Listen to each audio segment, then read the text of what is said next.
So there is this American lady in her 30s from New York, and she talks to a Pakistani boy, 19 years old. And when they were chatting online, apparently she was using a Nicki Minaj filter. So she goes to Pakistan, and when he sees her, he ghosted her because he's like, wait a minute, this is not what I signed up for. Instead of going back, she camped in the airport and then outside of the boy's apartment building. And it got to the point where the whole family of boy just locked their apartment and disappeared. When the local people saw this woman in distress, they reported her to a local humanitarian organization. And they took her, helped her, and then it got to the media and it became a sensational story. Now, notice if this were a Pakistani camping outside of a young American's house, they would end up in jail with restraining orders and then they would be deported. And then the mainstream media would drag it on, demonizing Muslims and Pakistanis. But this story is not being reported in the mainstream media as much, and there is a reason for that. It is against the script that they've built over the years against Pakistanis and Muslims. And according to that script, Muslims and Pakistanis are supposed to be boogeymen and some sort of prehistoric barbarians who oppress women. And the way Pakistanis are accommodating her just does not fit in that narrative.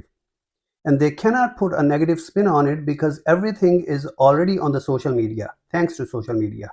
She overstayed her visa and Pakistanis renewed it on a humanitarian basis. They bought her a plane ticket, but she refused to board the plane right in the last minute.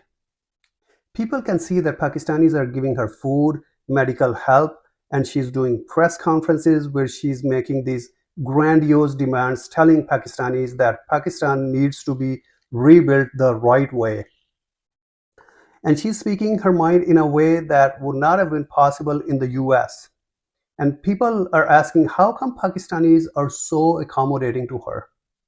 Please, por favor, if I'm ever stranded in a foreign land, in another country, let it be Pakistan. Because the way they've been treating this woman, it just warms my heart. There are two reasons for that. Number one is hospitality and generosity.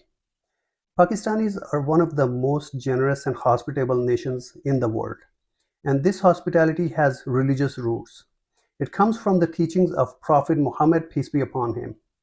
Prophet Muhammad, peace be upon him, his family, and his companions were extremely generous to guests and travelers.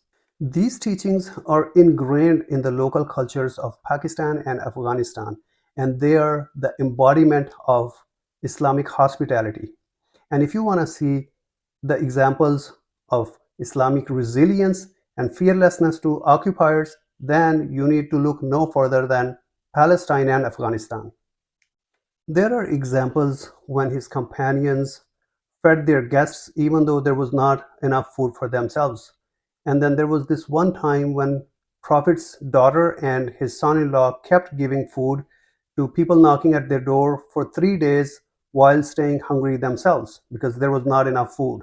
The second reason is that she's a woman who is helpless, stranded, and vulnerable, and they don't want her to get into any wrong hands. There is so much propaganda that Muslims oppress women. So look at this Muslim fanatic with long beard who is subjugating an American woman of color who is overstaying her visa.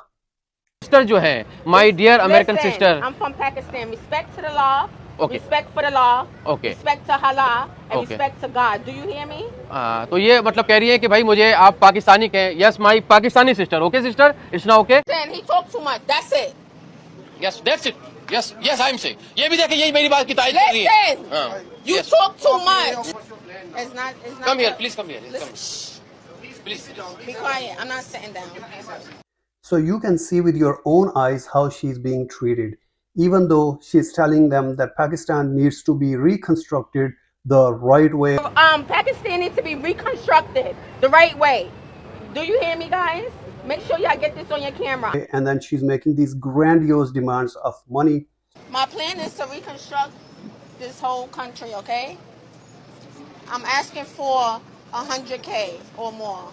I need 20K by this week, okay? In my pockets, in cash, okay? That's a demand to the government. But they know that she has some mental health issues and they're accommodating her for that and giving her a treatment which is suitable for the honor of a woman. In addition, Prophet Muhammad, peace be upon him, categorically condemned racism. He said, "No Arab has superiority over a non-Arab, nor a non-Arab over an Arab." Also, there is no superiority of a white over black or a black over white except for piety and righteousness. You are all children of Adam, and Adam was created of dust, meaning we are supposed to be humble. So you see, Islam haters spent millions of dollars over the years and created this web of lies and propaganda against Muslims and Pakistanis. And recently, even the world's richest billionaire joined this campaign.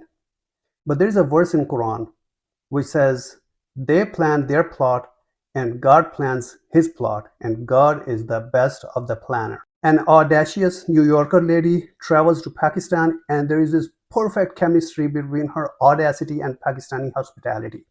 And now everyone wants to visit Pakistan. I got a question for y'all. Am I the only one that want to go to Pakistan now? So you mean to tell me all this time we've been traveling to Europe trying to experience their culture and they don't even like us for real when we could have been in Pakistan living our best life? So all this propaganda and the web of deception that Islam haters created against Muslims and Pakistanis proved to be a spider's web which was shattered by this one blow. Main thing I've been thinking about when it comes to that woman in Pakistan is that they lied to us in America and told us all those boogeyman stories about people in Pakistan, about them being terrorists, about them being irrational, about them being crazy. You know what I'm saying? The type of patience they've showed this black woman, I ain't never seen America do it. Without spending one extra penny, they're getting all this PR. And they're not even going out of their way. They're just doing what they would do. There's a Hebrews verse, chapter 13, verse 2, which says, "Be not forgetful to entertain strangers, for thereby some have entertained angels unawares." And we see this displayed by the hospitality, the generosity, the kindness of the Pakistani people taking care of our American sister, Anijah Robinson. God works in mysterious ways, and truth makes its own way.